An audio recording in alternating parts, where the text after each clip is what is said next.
Today on Top Shelf Sports, we'll sit down with baseball outfielder Kam Smith to discuss the team's chances at making the MAC tournament. 6 NIU football players are making the leap to the NFL. Find out where they signed. And the athletics department held the 9th annual Victor's Award Show. We'll tell you who took home some hardware.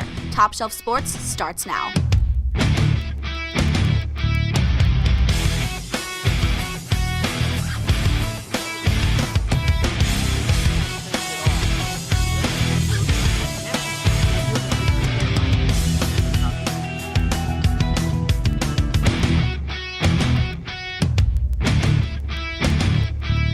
Welcome to our final edition of Top Shelf Sports for the spring semester. I'm Brandon Giese. And I'm Nicole Ryan. You know, Brandon, this is a really bittersweet moment for me. This is my last show with Top Shelf Sports after 5 semesters of being here. You know, Nicole, we're all really going to miss you. So with that being said, I'll let you take it away. Thanks, Brandon. Well, let's start off with some football. The NFL draft is complete and not a single Husky was able to shake hands with the commissioner just yet. But a few NIU hopefuls have the chance to make a roster. 6 former Huskies were signed to training camp deals over the weekend, including Corey Thomas signing with the Bears. 5-year tight end Shane Wyman will get the chance with the New England Patriots, while defensive standout Bobby Jones IV is training with the Jacksonville Jaguars. Wide receivers Chad Beebe and Christian Blake will also get the chance to showcase their speed to the NFL teams. Good luck to all 6 Huskies. The men's golf team played the final rounds of their season at the MAC Championships this weekend. The Huskies finished in 5th place with a final team score of 306, their best of the weekend. Redshirt senior Ju Young Lee closed out his Husky career with a strong 7th place individual finish after shooting a 74 and 75 in the final 2 rounds.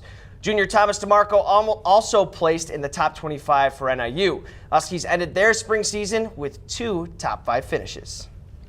Members of the men's and women's soccer team are pairing up with Humanity for Children on a project to help youth in southeast Rwanda. The project is designed to use soccer as a tool to keep kids in school while developing self-discipline, nonviolent ways of handling conflict, and HIV prevention strategies. 9 Huskies will accompany assistant coach Jack Mathis and HFC president Bob Hansen to deliver soccer equipment for the youth in the upcoming trip. Yeah, we are now joined by sophomore Abby Gregg. How are you? I'm good. How are you? It's a pleasure to have you. So firstly, let's get right into it. When did you hear about this opportunity? I heard about this in the fall. We had an opportunity to meet with Bob Hansen, who owns this nonprofit, and he got to tell us about what this opportunity is going to look like. All right, so keeping that in mind, what drew you to working with Bob Hansen in this cause? Yeah, so I've always been super interested in Africa. I've been to Kenya before, and I've always wanted to go back. So going to Rwanda seemed like a really cool opportunity, and getting to play soccer and help out with the kids there seemed like a really cool opportunity. So what are you looking to accomplish while you're in Rwanda? So I'm going to hope to be able to make relationships with some of the kids and just encourage them to keep playing and stay in school, because that's the most important part of them being on this team, is to push them to stay in school. So. All right, so what does it mean to you to be able to give equipment to kids who couldn't have this, and it's for a sport that you love so much? Yeah, so that's really important for me, because I grew up and had no problems getting equipment, just like most people around here. So I think it's really cool to be able to give them the opportunity to have their first soccer ball and play with a real jersey and have real cleats, because they've never had that before. So like you said, the goal of this is to keep kids in school and help them succeed. So how did soccer help you personally succeed? Yeah, I've always played soccer my whole life. I've always wanted to play in college, so it's always been something that's pushed me to work hard in school, because I knew that soccer was something I wanted to do in college, so it kind of went hand in hand my whole life. Well, thank you so much for being on set with us today, Abby. It was a real pleasure. Thanks for having me. Of course. The track and field team is looking to keep the momentum going as they had a successful weekend at the Drake Relays. Freshman Ashley Tutt and sophomore Nashay Curtis both qualified to compete in the MAC Championships, after Tutt broke another school record and Curtis had a career best. The Huskies are hosting their first meet in 3 years at 2:45 today, where the team will honor its seniors. Softball traveled to Valparaiso, Indiana to take on the Crusaders in a midweek doubleheader on Wednesday. The Huskies split the series, losing the first game 3-5 and winning the second 8-4. They were led by great hitting from center fielder Jenny Van Geertree, who went 3 for 5 at the dish and drove home 3 in the series. NIU finishes their regular season at home this weekend against Central Michigan. First pitch is 6 tonight.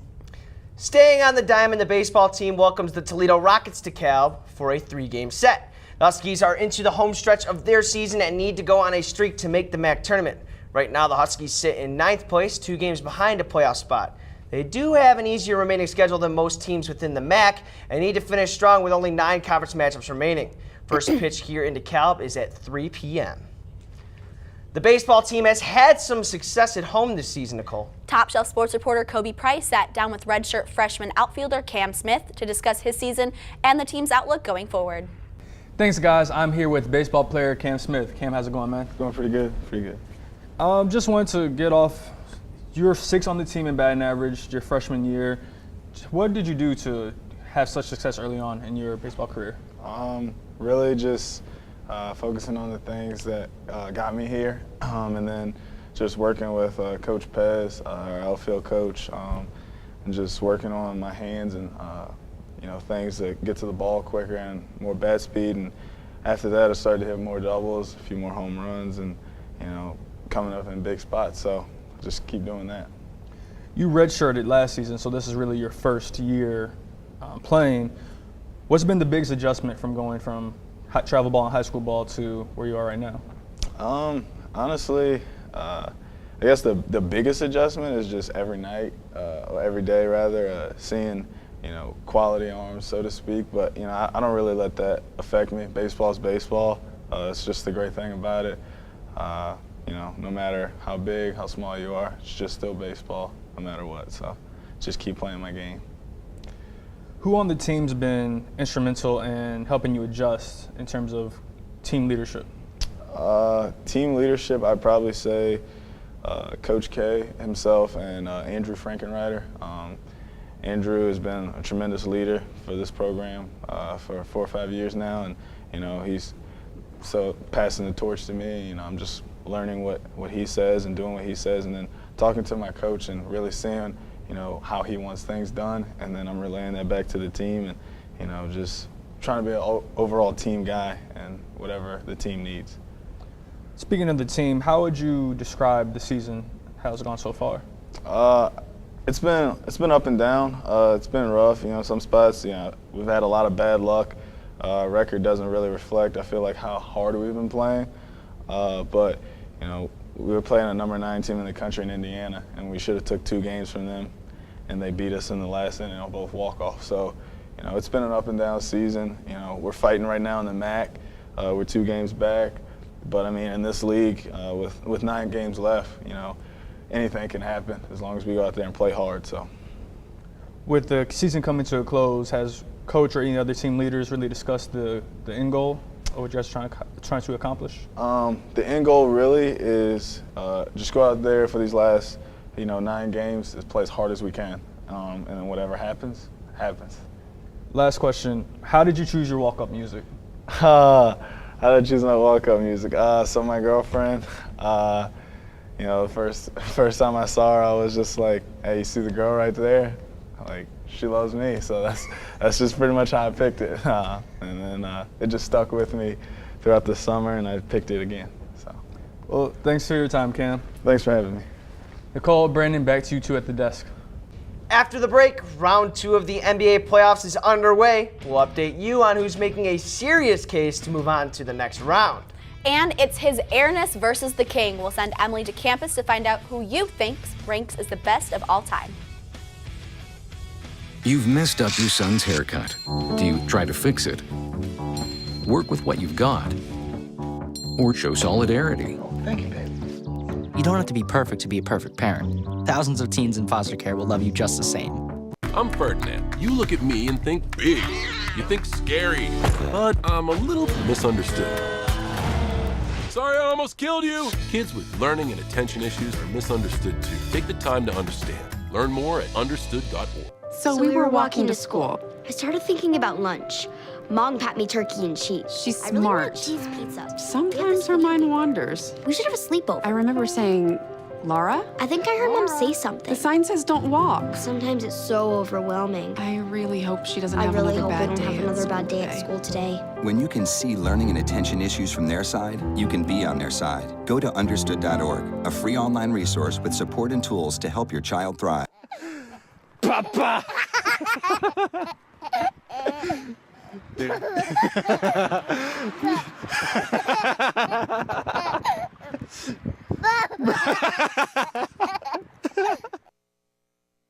The end of the year for Husky Athletics, and we were able to see who won some hardware from their success throughout 2017.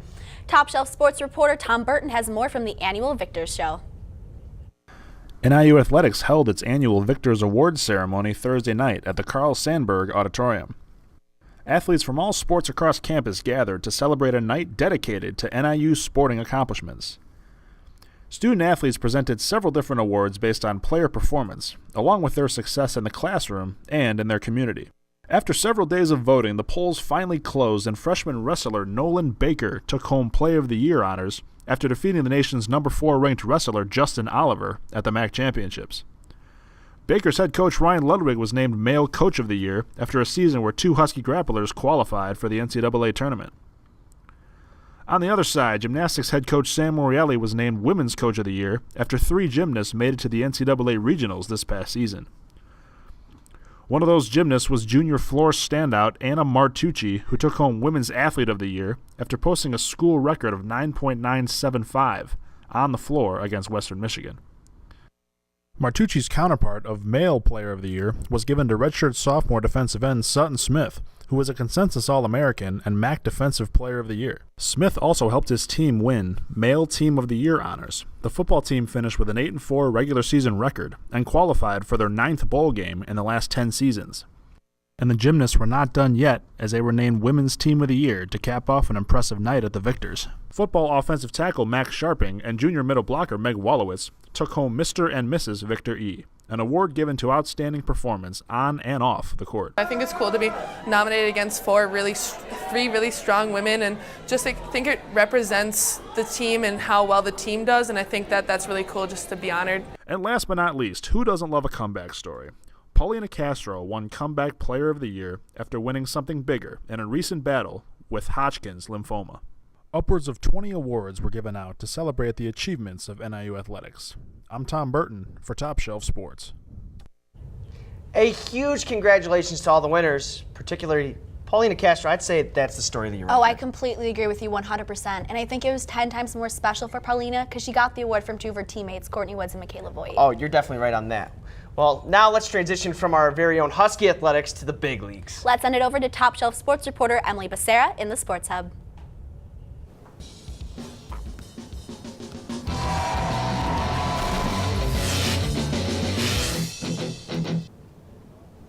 Welcome to the Hub. I'm Emily Becerra, and there are some exciting things going on in pro sports, so let's get rolling.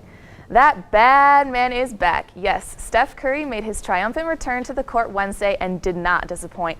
Curry knocked down 5 three-pointers in his first game of action in over a month. The 2-time MVP finished the game with 28 points, 7 rebounds, and 3 steals en route to the Warriors' 121-116 victory against the New Orleans Pelicans. Not to be outdone, LeBron James proved why he is the king by dropping 43 points, 14 assists, and 8 rebounds in a 128-110 Cleveland Cavaliers win against the Toronto Raptors to give the Cavs a 2-0 series lead over the Canadian franchise. The Boston Celtics pulled off a miraculous 22-point comeback last night to go up 2-0 in their series versus 76ers. The Utah Jazz also defeated Houston Rockets to tie their series 1-1 on Wednesday. The Warriors and the Pelicans will play Game 3 of their series tonight at 8 p.m., while the Jazz and the Rockets will both attempt to gain a 2-1 advantage in their series. Continuing with NBA talk, we are watching greatness right before our eyes. But is LeBron James truly the best? Let's send it over to our reporter Emily LaRusso to see what students think on campus.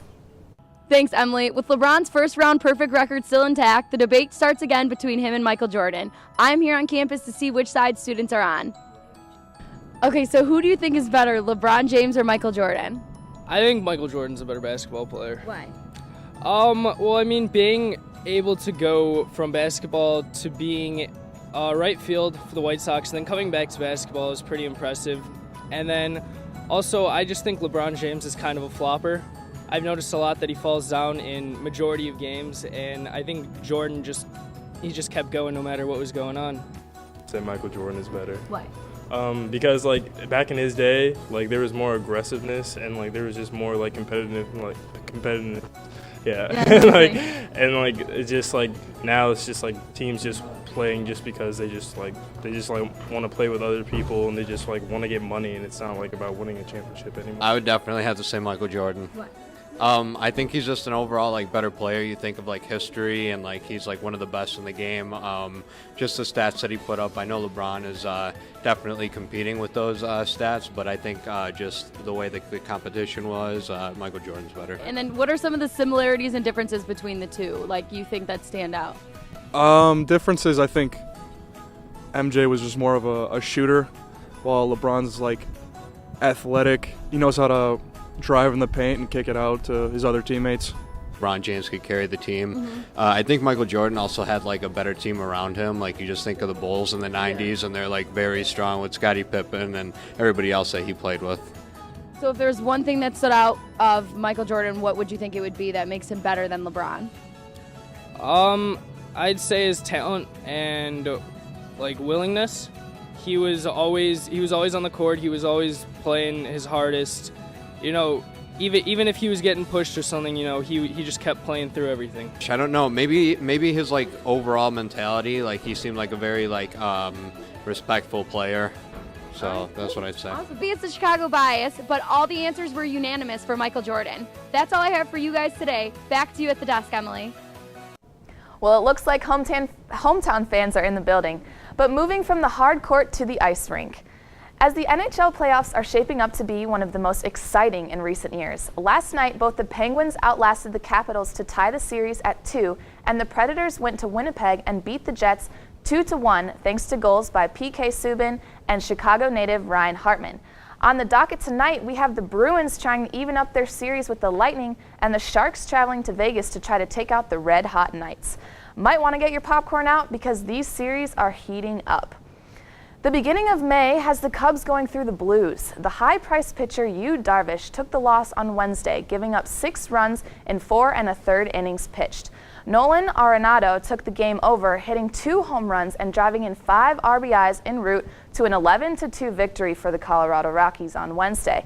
The Cubs will open up a 3-game weekend series tonight against their longtime rivals, the St. Louis Cardinals. We move on over to the Southsiders as the Sox look to change their luck against the Minnesota Twins. Now, the Twins have owned the Sox this entire season, but that didn't stop Trayce Thompson from doing his thing. Thompson drives the ball deep in the 9th for a walk-off home run. Thompson drowns the Twins, and Yolmer Sanchez decides to drown himself in some Gatorade. Not the most ordinary way to celebrate a walk-off, but it will definitely get the job done. Sox take down the Twins 6-5. The PGA Golf Tour in North Carolina this week at the Wells Fargo Championship. The host course, Quail Hollow, welcomes some of the world's best players for one of the more prestigious non-major tournaments.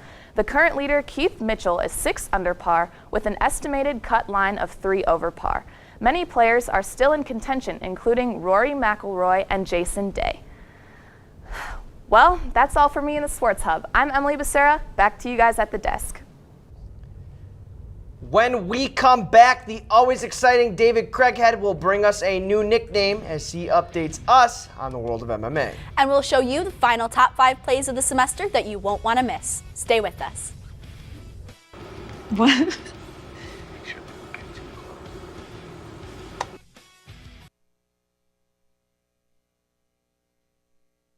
These are cool. Did you, what did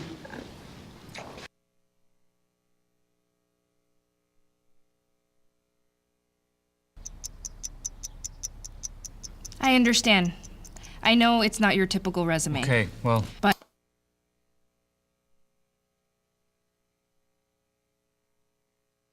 candidate. But I've been working double shifts just to pay for books. I've been raising my 2 little brothers. I'm determined, driven, motivated. Isn't that what you're looking for? Look beyond the resume and discover new ways to develop great talent at gradsoflife.org. Drop that baby.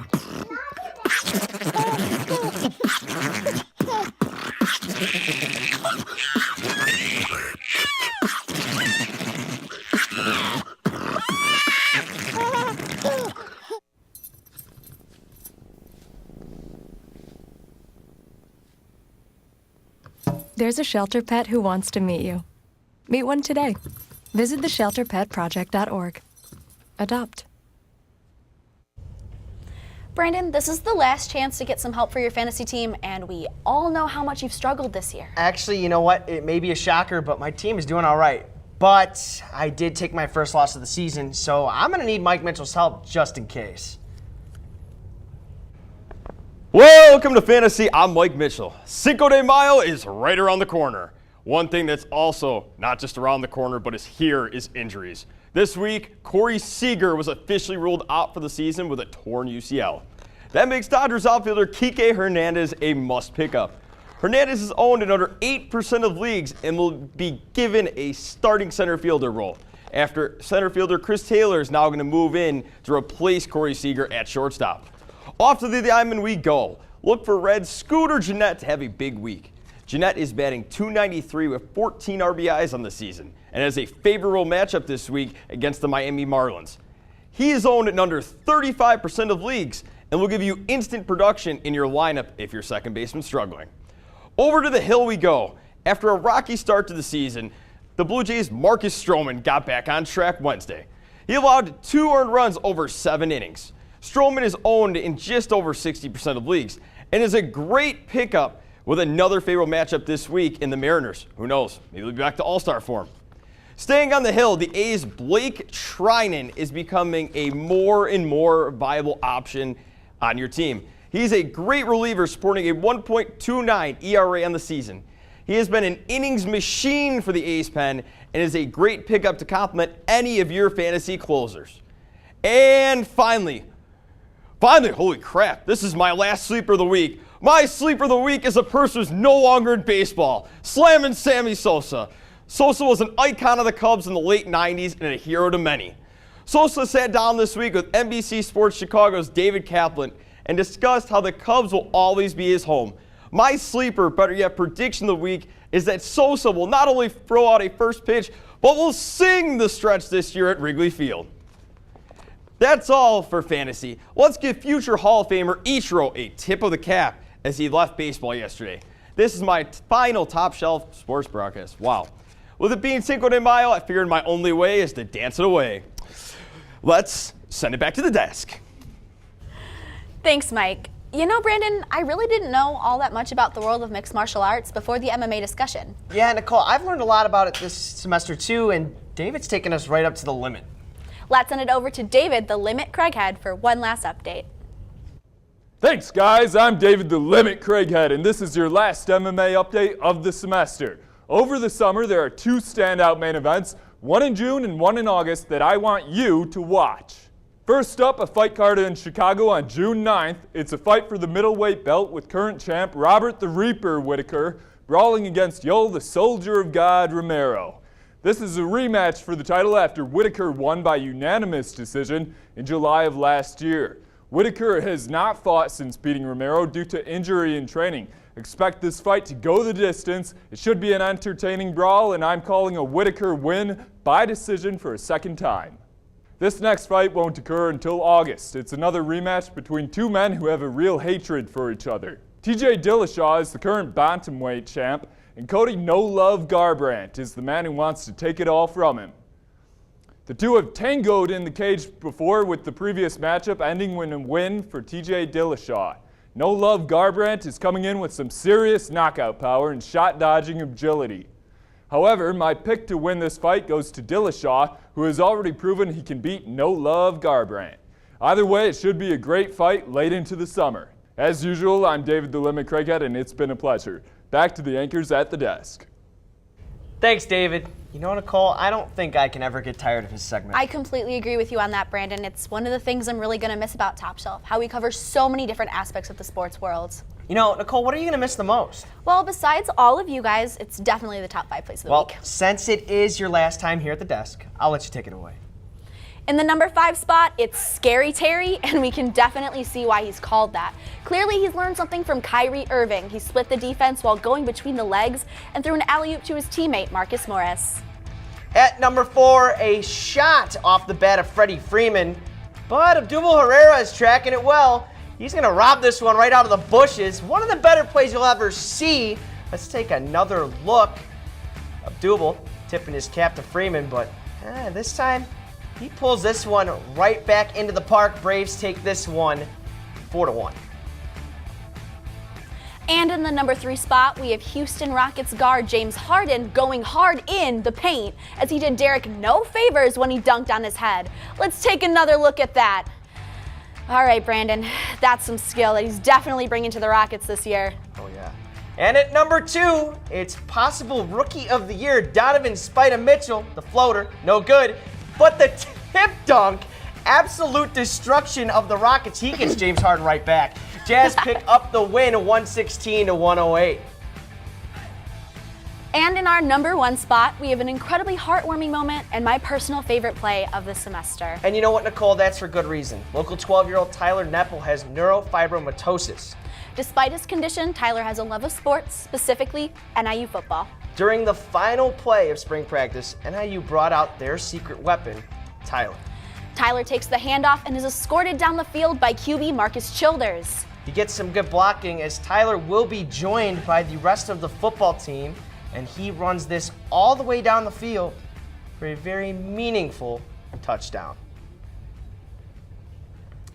Our last show of the semester also marks the final leader of the pack. So for this week, I decided to do it on a person that is special to all of us here at Top Shelf.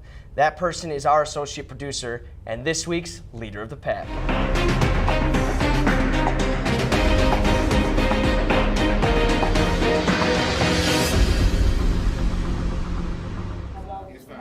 Top Shelf Sports associate producer Mateo Avila is a shining star. Mateo has found what he loves to do, but he knows how important this is because of his journey, from marketing major to an amazing journalist. I was at a point where I didn't want to be in college anymore. I didn't like what I was doing, and I was really close to dropping out. And then I discovered this place, and that all changed very quickly. I became extremely passionate about everything. And his success comes from his attitude. Mateo is constantly finding ways to outperform his past. And his mentors think very highly of him. Yeah, he's the hardest working student I've ever had, period, across the board. He works really, really hard. He is my go-to guy. And his work ethic is contagious. Mateo motivates everyone to be a better journalist and person. Executive producer Eddie Garcia believes the best is yet to come. Right now, he's right here right now, but there's the sky's the limit. He's going to reach up here. He's going to become an NBC, CSN, anything he wants to do, he's going to accomplish. But when talking with Mateo, he keeps a humbled outlook and knows that big things will come in time. But at the end of the day, if you want it, you have to do it right, you have to do it well. For me, I have a year left, so I want to learn as much as possible. I want to step into the executive producer role for Top Shelf Sports very soon. Mateo's amazing work ethic and constant improvement leaves him as this week's leader of the pack. 57 seconds to switch over and get comfortable. They'll be fine. Mateo inspires us all to continue to do better. Without his guidance, I would not have had the skill set to produce leader of the pack. So for myself and everyone here at Top Shelf, thank you for all of your contributions, Mateo. And for one last time, Top Shelf Sports is produced and directed by students here at Northern Illinois University. For more on Top Shelf Sports, look us up and like us on Facebook. Be on the lookout for our various podcasts on SoundCloud. And you can also check out our Twitter site at @TopShelf_NIU to keep up with the latest sports content. From all of us here at Top Shelf Sports, thank you for joining us this semester. And as always, Go Huskies!